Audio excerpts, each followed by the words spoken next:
Assalamualaikum warahmatullahi wabarakatuh. Bismillahirrahmanirrahim. Alhamdulillah wassalatu wassalamu ala Rasulillah wa alihi wa sahbihi wa mawalah amma ba'du. Bapak Ibu, teman-teman sekalian yang dirahmati oleh Allah Subhanahu wa taala, kita lanjutkan kembali pembahasan kita dari kajian online Find Out Rasulullah Habits sampai kepada materi ketiga, ya. Jadi sudah kita bahas bahwa Rasulullah SAW menyelesaikan tahajudnya beliau sampai kurang lebih pukul 3 malam, ya. Pukul 3 malam beliau menyudahi tahajudnya. Lalu apa kemudian yang beliau lakukan, Bapak Ibu sekalian? Ya, maka selesai sholat tahajud dan doanya, selesai sholat witir, ya, ditutup dengan doanya juga, doa sholat witir. Beliau kemudian kembali ke pembaringan, ya, berganti pakaian, bersalin pakaian dengan pakaian tidur. Jadi Rasulullah itu Shallallahu Alaihi Wasallam punya pakaian khusus untuk tidur dan punya pakaian khusus untuk aktivitas sehari-hari, ya. Jadi pakaian tidur itu berbeda dengan pakaian yang beliau kenakan sehari-hari, ya, untuk sholat dan lain sebagainya, dan untuk tidur itu berbeda. Jadi maka beliau akan berganti pakaian dan beliau akan menuju kepada pembaringannya untuk tidur. Jadi bisa kita lihat di sini bagaimana pola tidurnya Rasulullah Sallallahu Alaihi Wasallam.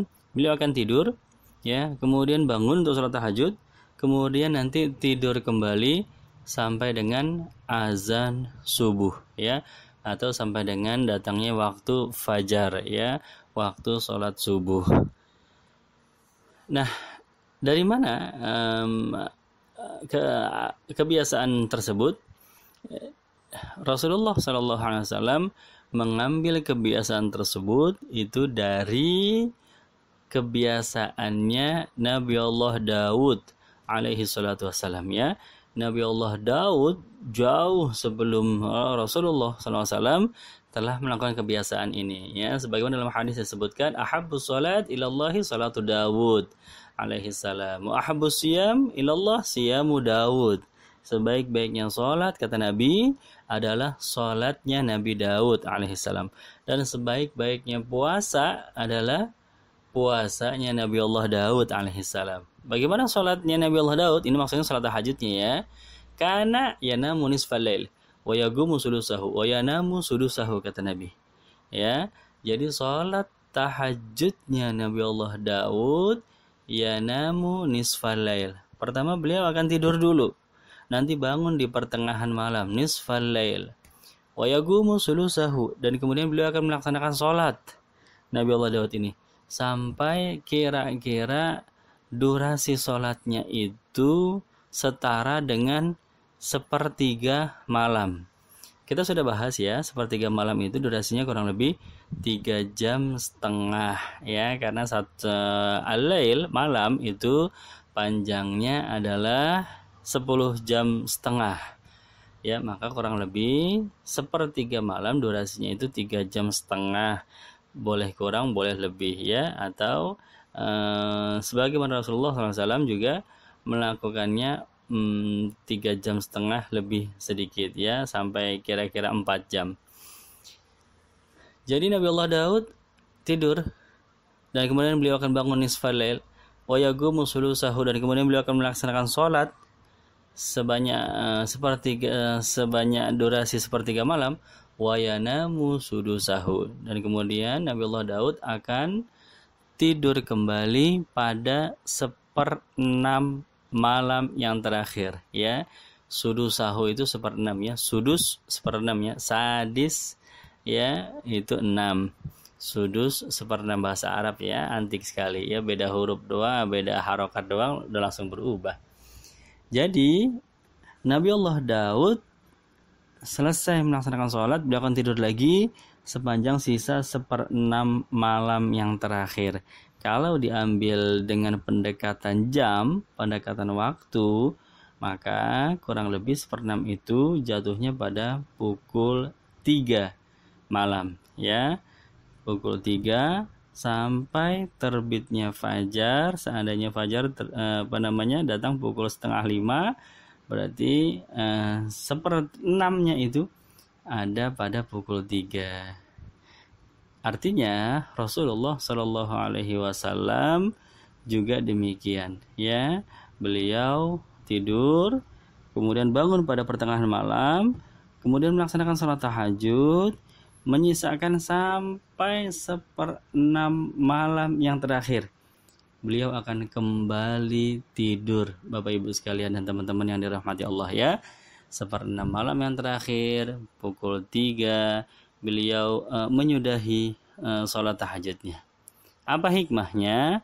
Hikmahnya ini untuk memberikan tenaga, ya, untuk memberikan tenaga kepada tubuh, ya, mendapatkan quality sleep, ya, tidur yang berkualitas, ya. Setelah panjang beribadah, maka beliau berlaku adil terhadap dirinya sendiri, terhadap nikmat tubuhnya, ya. Maka beliau tidur pada waktu tersebut.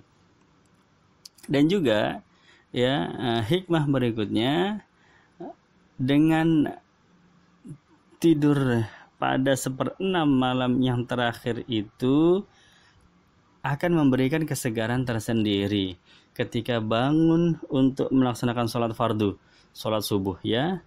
Sebaik-baiknya sholat, meskipun untuk sholat tahajud, tentu sholat subuh lebih afdol, ya. Sholat subuh lebih utama, ya, dibandingkan kalau bergadang sepanjang malam, ya. Dibandingkan kalau sholat tahajud tanpa ada jeda, tiba-tiba datang waktu subuh, ya, sehingga belum sempat tidur walaupun sebentar, maka itu rasanya beda dengan orang yang sholat tahajud kemudian diselingi tidur dulu walaupun sebentar, ya, kemudian dia bangun pada waktu subuh. Insya Allah beda rasanya, ya. Ada kesegaran tersendiri, dan itulah yang diinginkan oleh Rasulullah SAW, ingin menghadap kepada Allah untuk sholat fardu dengan persiapan yang semaksimal mungkin, ya, kesegarannya semaksimal mungkin dan seterusnya. Jadi kesimpulannya, baginda Nabi Shallallahu Alaihi Wasallam pada pukul 3 ini yang kita bahas sekarang, pukul 3, ya, Bapak Ibu sekalian, ya, menyudahi sholatnya dan kemudian beliau kembali tidur. Atau alternatif lain, seandainya beliau tidak kembali tidur, maka beliau akan manfaatkan 1/6 malam yang terakhir ini untuk memberikan kebahagiaan kepada istri beliau, ya, untuk menjalin kasih sebagaimana seorang suami kepada istrinya, ya. Ini waktu mendekati fajar, ya. Ini disebut sebagai waktu mendekati fajar, yang mana dalam Al-Qur'an Allah berfirman dalam surat An-Nur ayat 58 bahwa waktu mendekati fajar itu juga disebut sebagai salah satu daripada salasu aurat, salah satu di antara 3 waktu aurat, ya. Min qabli salatil fajri wa hina tad'una thiyabakum min adh-dhahira wa min ba'di salatil isya, kan begitu, ya. Surat An-Nur ayat 58 memperinci ada 3 waktu kata Allah dalam Quran, ya, yang mana disebut sebagai salasu auratil lakum, 3 waktu aurat. Artinya pada waktu-waktu itu biasanya, ya, seorang suami atau dengan istrinya itu dalam keadaan sedang terbuka auratnya, ya. Ini bahasa yang bahasa yang sangat santun sekali, ya. Al-Qur'an menjelaskan seperti itu, salasu aurat, 3 waktu aurat. Jadi seolah-olah yang aurat itu waktunya, padahal bukan waktunya yang aurat, melainkan keadaan dari orangnya. Kapan itu? Min qabli sholatil fajr, sebelum subuh, ya, salah satunya itu. Wa hina tad'una siyabakum minaz zahira, begitu pula ketika tengah-tengah siang hari, pada waktu siang bolong, ya. Wa min ba'di sholatil isya, dan juga setelah sholat isya, ya. Jadi kesimpulannya bahwa waktu sebelum subuh itu memang waktu yang biasa dimanfaatkan oleh Rasulullah SAW untuk memadu kasih dengan istri beliau Ummahatul Mukminin ya, sebelum subuh. Dan keuntungannya, manfaatnya daripada seorang suami bertemu dengan istrinya di awal malam ya, itu keuntungannya kalau di akhir malam ya mendekati subuh, maka suami istri dapat tidur dalam keadaan suci ya, bukan dalam keadaan junub ya, karena junubnya kan di akhir malam cuma sebentar doang ya. Habis itu datang waktu fajar, maka mandi janabah, selesai bisa sholat fajar ya, sholat subuh. Begitu, itu keuntungannya ya. Ini ketika ulama fikih menjelaskan mana yang paling afdol dalam hal suami berkumpul dengan istrinya, apakah di awal malam atau di akhir malam. Tentu ulama fikih mengatakan di akhir malam ya, sehingga apa ini mereka dapat tidur dalam keadaan suci ya, walaupun tidak ada salahnya juga ya, bukan merupakan suatu perbuatan dosa, boleh juga, nggak apa-apa di awal malam ya. Nanti kalau memang kalau memang ingin menunda mandi, bisa berwudu dulu sebelum tidur. Itu juga mengangkat kemakruhan tidur dalam keadaan junub atau dalam keadaan janabah. Baik, Bapak Ibu sekalian, jadi rutinitas Rasulullah Shallallahu Alaihi Wasallam pada pukul 3 malam ya, ada dua alternatif.